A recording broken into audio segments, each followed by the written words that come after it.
Good morning. It's Monday, January 20th, and that means two things.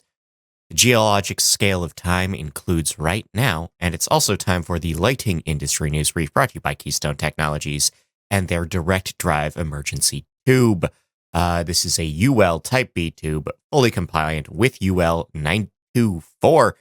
It incorporates a rechargeable battery. It does opt in for a permanent installation, so no one accidentally swaps it out when you're relamping, and it comes with Keystone's Color Select. Again, that means you can customize the light by switching between 5 CCT with a little thumb switch, easy as pie.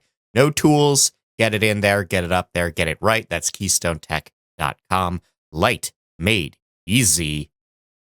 Let's get into the news. The U.S. Department of Energy has launched a new business energy program with small and medium enterprises being able to qualify for $300,000 for projects. We have a new NEMA standard for chromaticity. This is ANSI standard C78.3.377-2024, and it is now in effect. NEMA has defined American. This is a private Make It American process spec that complements existing Build American, Buy American rules. The U.S. DOE has also launched a tax deduction tool. This is a new portal for managing 179D filings. That's up and running. Steelite has begun work on a new distro center in Lawrence County, Pennsylvania.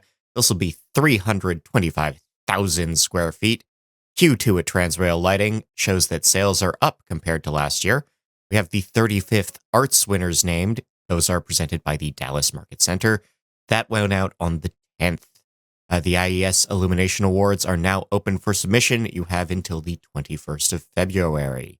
We have a new standard in the UK for remanufacturing. This is BS 8887-221:2024. Covers disassembly and end-of-life care for lighting fixtures.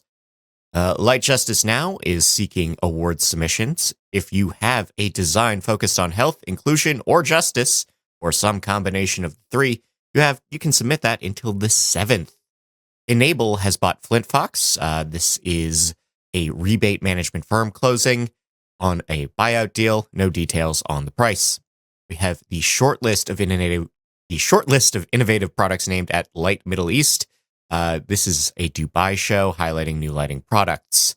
Viking Electric has a new location in Wisconsin. This distro center will be open in Oak Creek. In rep agency news, ServiceWire has partnered with Bell & McCoy in New Mexico and West Texas. Omni Cable has signed a rep deal with Lester Sales in Illinois and Missouri. In events news, the IES Street and Area Conference is calling for presentations. The deadline for that is the end of the month. In IoT news, ABB has bought Lumen. Lumen manages energy. Control Force is now open for business. This is a new integration company. Shoutouts to them, friends of the show. GWIS has bought an ownership stake in Twilight. That is 75% of the stock is now under their portfolio. Hawk has released a new tender template. This is their 4th edition. It's ready for you to use. URC has partnered with Sonos. URC is a smart home platform. Sonos makes speakers. They now work together. Skykes has partnered with Jeremiah Barron Companies. This is a new contract that will be adding connectivity to multi-residential buildings. Alan Parker was on the Lighting Controls podcast. We have new members at the LCA, SensorWorks, Satco, and Barron. Ouster will be managing traffic in Chattanooga, Tennessee. This is a LiDAR-ready smart city project that's going to cover 120 intersections to start. Zigbee lights can now act as a sensor.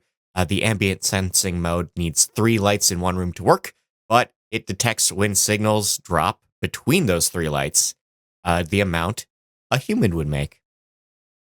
The FTC is issuing refunds for those Razer RGB face masks.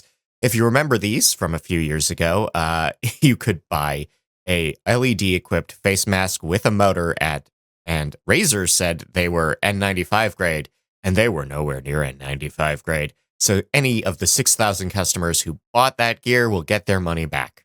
Finally, in R&D news, the University of Birmingham has defined the shape of a single photon.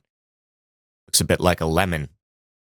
We have new lighting controls based on biosignals. This is a novel method of lighting to maximize cognitive performance using biometric data. So you would wear your Fitbit, your fake tracking watch, and as things change, the lights would change to improve your mood or ability.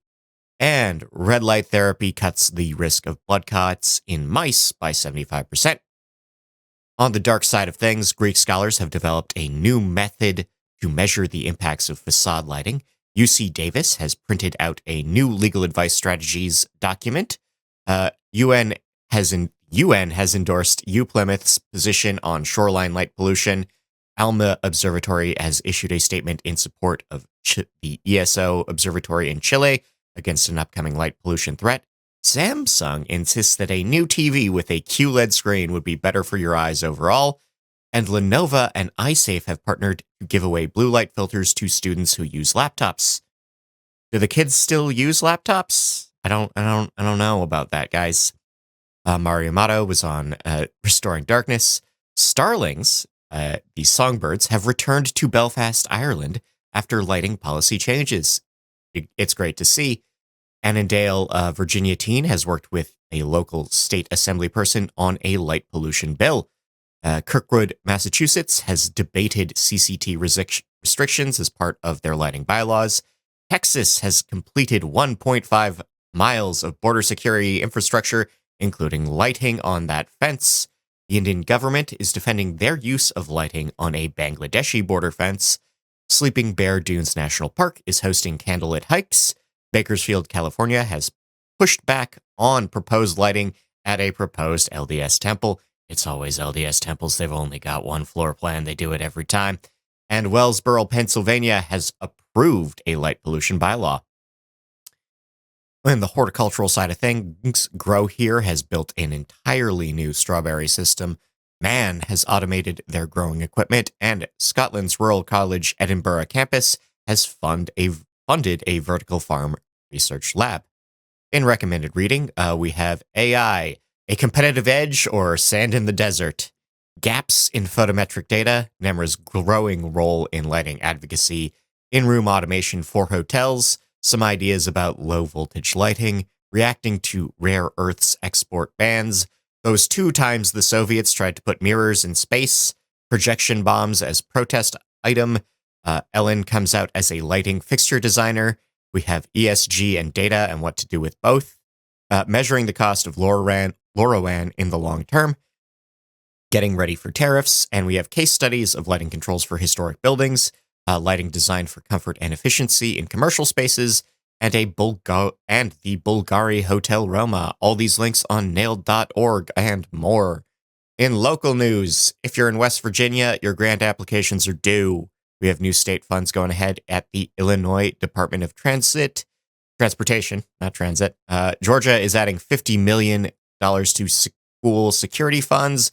We have a $14 million USDA grant for Wisconsin farms. We have $75 million for security on post-secondary school campuses in Ohio. $26 million in infrastructure spending pending in Fort Worth, Texas. Portland, Maine has voted in favor of school lighting retrofits. We have new streetlights going up in Fresno, California. We have a new matching grant program for small and medium enterprises in Santa Monica, California. We have new lighting on a ski hill in Thunder Bay, Ontario. We have new infrastructure funds in Norfolk, Nebraska. We have renovations at the Monticello, Arkansas City Hall. We have a renovation going ahead at a Kalamazoo school. We have students retrofitting a American Legion Hall in Reynoldsville, Pennsylvania. Cambridge, Ontario police insist that lighting would have prevented the theft of a large, heavy bronze plaque. In international news, fraud has been alleged in the renovation contract for the Westphalian State Chancellery in Germany. The Sultan of Pahang has called for more street lighting in the country, and a small region of Moldova, the one that, maybe is friendlier to Russia, has received an aid package in terms of energy from Russia. People news-wise, Marco Ludwig, late of Schulter Systems, has left lighting in favor of floors as the president of Usin Utz. Wen Bing Chris Wang will be the CFO at Nature's Miracle. Graham Wark is now the VP of Trade Sales at Ledvance. We have new board members at Nemra. We have a new advisory council member at Nemra.